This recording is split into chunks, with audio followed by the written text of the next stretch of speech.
This video is not directed towards TeaMaster1978, towards Shane. I'm not speaking to Shane with this video. I don't want to speak to Shane at all.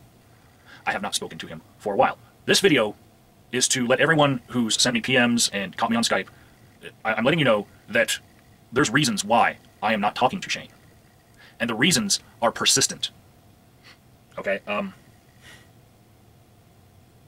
when I blocked TeaMaster1978, it was because he threatened to go to all of my friends, find all my friends on the internet, and spread things about me that would make them not like me.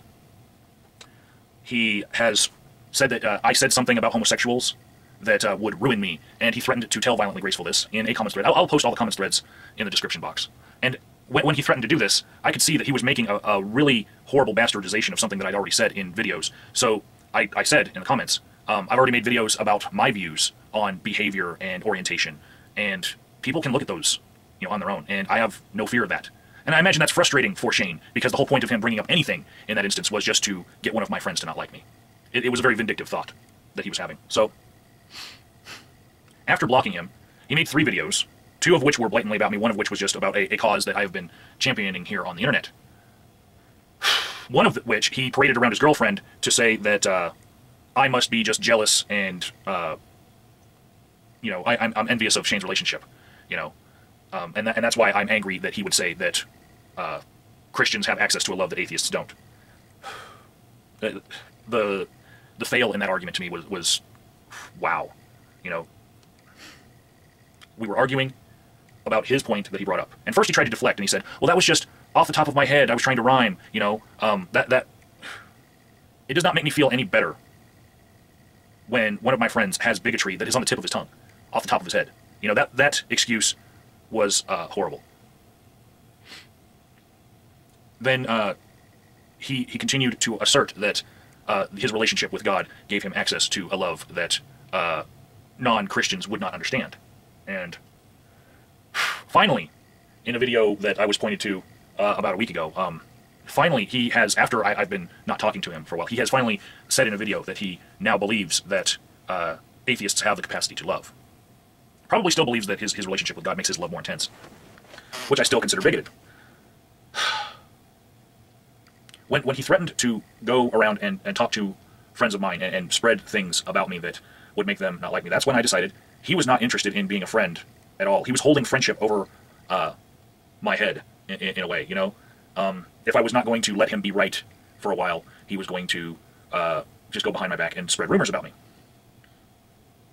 So he had threatened me with telling the Phantom Lion that I said that the Phantom Lion was always drunk and always trying to ambush me on Skype, and that I didn't like talking to him at all. That's what he threatened me with. The bad part about this is that it was actually based on a conversation I had with Shane, where somebody else was drunk and trying to call me all day, and I did not want to deal with that other person. And had he actually remembered the correct person that was the drunk, he might have actually put a wedge between me and one of my friends. One of my friends who's struggling with alcoholism and has for years. A long time I've been friends with this other person. And yeah, when people are drunk and drunk dialing me, I don't want to talk to them. It gets annoying when you get called 20 times in a day on your Skype and on your phone, and people just want to ramble on with their drunk mind. And I don't see anything wrong with that, but I do see that Shane's intent was to paint it in such a light that I didn't want to talk to this person at all, and he just picked the wrong person. And when I told Phantom Lion that Shane had threatened to tell Phantom Lion this, Phantom Lion actually got really upset because he said that he actually didn't have the funds to be drunk all the time, and that's why he was offended by it, which was, that's a little tangent to this. But a day later, I got a Skype message from Shane. I've been getting texts and Skype messages from Shane, and a lot of them seem like he wants to reconcile, reconciliatory. 1 hour after he sent me a text saying that he wanted to be friends again with me on Skype, he sent Phantom Lion exactly what he threatened he would. This message that I said that Phantom Lion was a drunkard and always annoying me, and I never liked talking to him. He sent it right to him. Just 1 hour after sending me a message wanting to be friends. So, when Phantom Lion cut and pasted it and sent it to me in Skype, I sent it right back to Shane. Okay? Just to let him know that I knew what he was doing. He was already going behind my back and contacting people, and he had no intentions of really wanting to be friends because he wouldn't be doing these other things.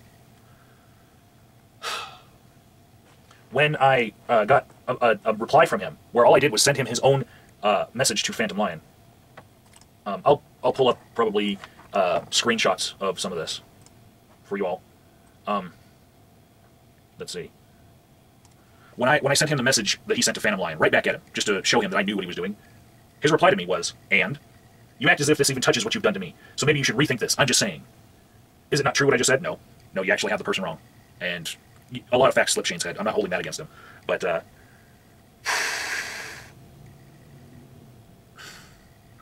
that was one instance. Okay? Recently, I get messages from Inventor Gorilla. And this is an interesting thing, because I never had the conversation about homosexuality, behaviorism, and orientation with Inventor Gorilla. Never did. But there are times when people will hear a story from one other person and then assimilate it to their own identity as if it happened to them. Maybe some of you have experienced this in your own lives with people talking around the office cooler, and then someone saying, bullshit, that didn't happen to you. And they say, what do you know? He says, because that happened to me, you know. That's my story, and you're retelling it as if it happened to you. Well, this has just happened. Inventor Gorilla claimed that I had some horrible story or horrible view on homosexuals. You know, after having, you know, videos on the subject up for a year on my channel, you can check it for yourself. Inventor Gorilla threatened because of an argument with me over this ponage over Metallica's masterpiece. He said, you know, I could go around exposing you for this and this view that I don't hold. So I came out with a video, once again clarifying my positions on the matter, and had a whole bunch of my LGBT friends look at the video and have no problem with it. But I wouldn't have a problem if one of them did. We could have a discussion, and I actually put open to criticism as the first line of the description. That video is Curing Homosexuals, my rambling thoughts on the matter.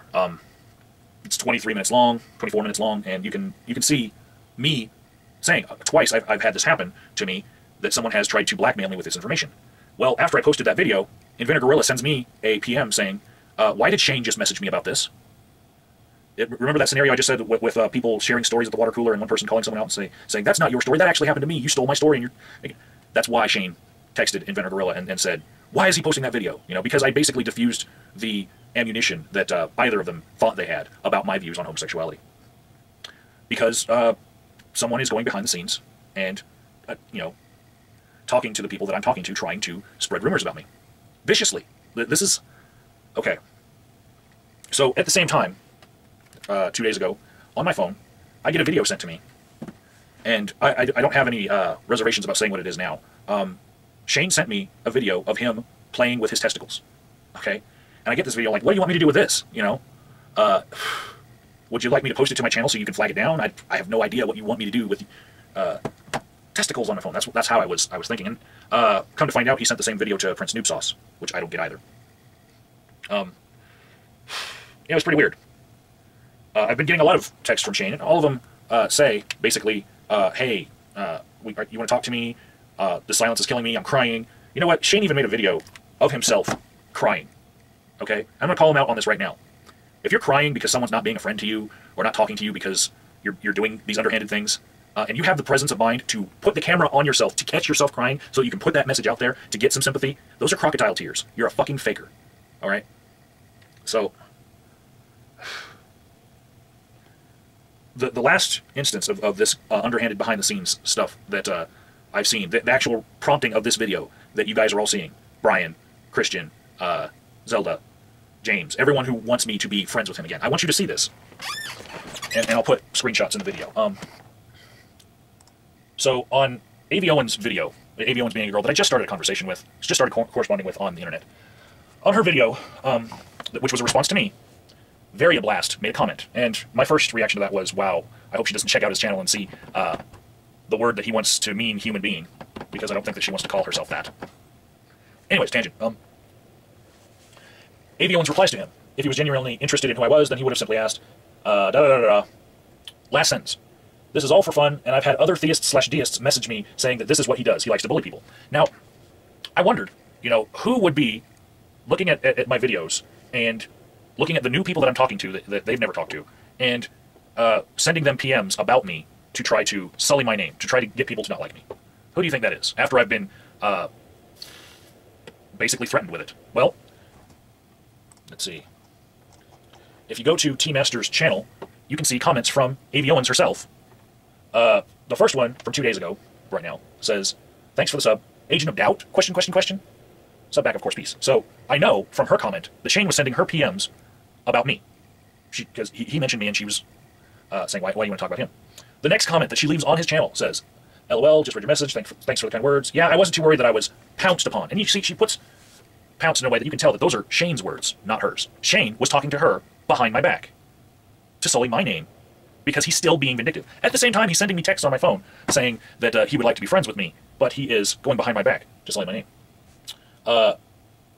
Yeah, so the reason why I haven't been talking to Shane is basically because you don't reward people who are being crybabies or people who are doing underhanded things like talking behind your back with your attention. Okay? That's it. And it continues. So, yeah.